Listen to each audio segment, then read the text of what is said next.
Muli mutya baddiya kasubire muli bulungi nze nga bulijjo kasubire muli bulungi abanjagala temwerabira subscribe follow me mu commenting osharinge olwalero tulina ebintu bingi bye tugenda okwogerako naye tetulina ddiini buli ddiini yonna oyanyizibwa okukola eddagala lino oba oli musiraamu oli mulokole oli mukatoliki any religion gy'owulira nti gy'okkiririzaamu nina eddagala lingi lyenjagala tuyitemu mbibayitiramu bulijjo naye gwe subscribinga sharinga followinga commentinga mutunoonya ife oba owulira ng'oyagala tukuyambe olwali tugenda kutunulira nga oyagalayo patana omuntu wo akwagala ennyo omuntu wo yagenda owulira you want your person, you want your boyfriend, girlfriend wo akwagale akuwe that ending love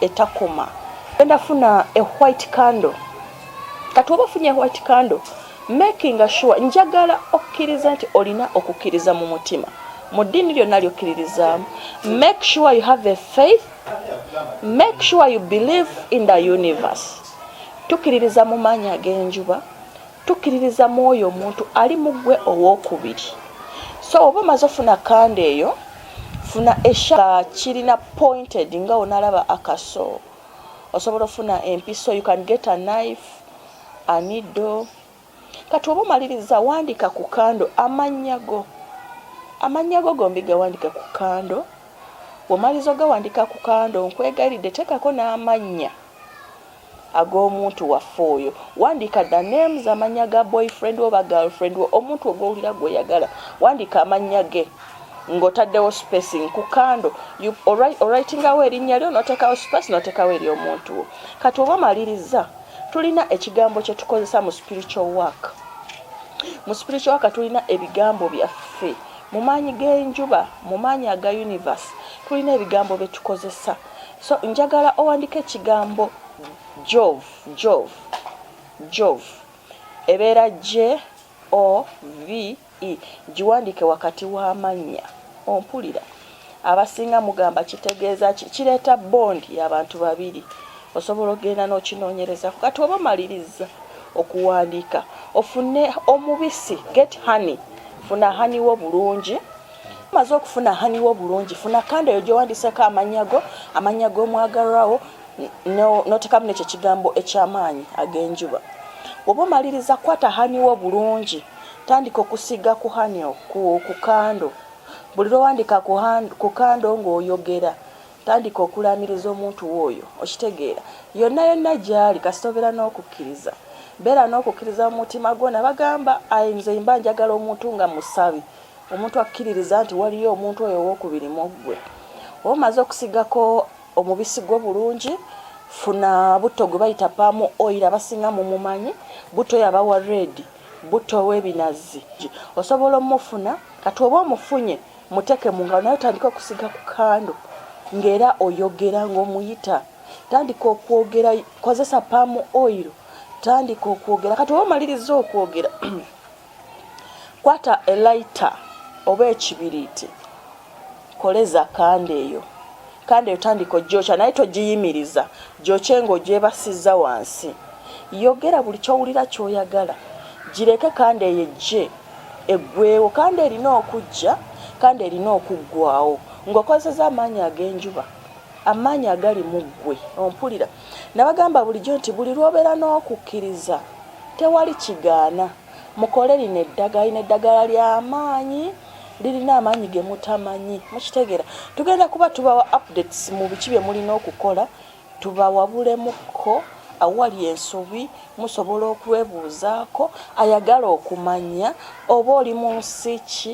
oba oliwa tutera okubeera n'eŋŋombo nti distance is not a barrier okubeera ewala si enkomerero y'ensi mukitegeera mbola okuba bannaye nze siri mu Uganda sisobola kukola ddagala bannaye kisoboka tewali kitasoboka kasita obeera n'okukkiriza beera ne faith mu Katonda beera n'okukkiriza eri Katonda kimanye nti waliyo amaanyi ag'okubiri mu ggwe tutambulira mu myoyo ebiri naye omanyi ng'omwoyo ogwo ogwokubiri gusobola okukolera ebyamagero kusobola okukola ebintu buli lw'obeera n'okukkiriza.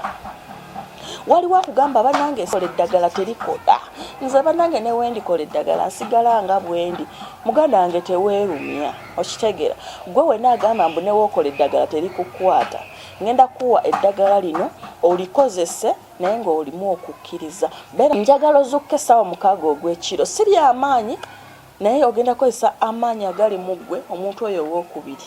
Situka ssaawa 6 ogw'ekiro, woba ozukkuse ku ssaawa 6 ogw'ekiro, kwata olupapula, olwo olupapula oteekako ekyo kyonna ekikutawanya nti ne oba okola eddagala lyo terikukolera, biteeke mu kibatu kyo. Kakkano manye no tewali akutawanya, tewali muntu yenna ali kuyingira mu kusaba kwo. Tandika okusaba mu kiro, ekyo twagala nnyo okusaba mu kiro kuba ensi eba ekakkanye. Awo universe eba etambula kudda mu bantu, eba etambula kuwulira ekyo kyonna eri oyo yenna ayita, mukitegeera. Mugamba simanyi senga tebikola, bannange lino eddagala oba toli mukkirizo ojja kufuna obuzibu. Beera n'okukkiriza mu ggwe. Nabagamba nze waliwo olwensula nga sirina ssente naye kasita nkozesa omuceere I get a lot of money, mukitegeera. Sibeerako awo ne ngamba bannange sirina mutwalo, sirina mitwalo 5, eyo tekyali nsonga gyendi. Niwe mba sirina manya nti leka mpite ku muntu ali munzi owookubiri asooka anfunyire ku ssente. Nzikakana nzifunye, kasita nkola kyemba nina okukola, emirimu gyo gikutawanya, gwe bagoba. Kwegamba totudde, olina abalabe, bakulinga balabe. Nabagamba omudalasini ddagala. Osobola okukozesa omudalasini n'obeera ng'ogukozesa naye nga tewali akimanyi nti oli kwenunula weewa mukisa. Omudalasini gulina amaanyi ag'enjawulo, ffenna ge tutamanyi. Abasinga ge cinnamon powder, cinnamon sticks has a lot of spiritual guidance you can use. Cinnamon stick alina emirimu mingi, alina ebyamagero bingi byosobola okukola, mukitegeera. So gwe tobeeraawo, ifa tola oli eyo ng'owulira ensi ekomeredde, bambi tokaaba, si yenkomerero y'ensi. Si yenkomerero y'ensi nti nno bambi otudde kati okakkanye nze byannema nedda. Gwe funa bufunyi bintu ebyo bitwetoolodde. Osobola okufunayo omudalasini gwe bagutunda mu katale tebaguseera. N'ogamba leka onaabe ku mudalasini. Omudalasini ogwo osobola ogunaaba ku ssaawa 6 ogw'ekiro.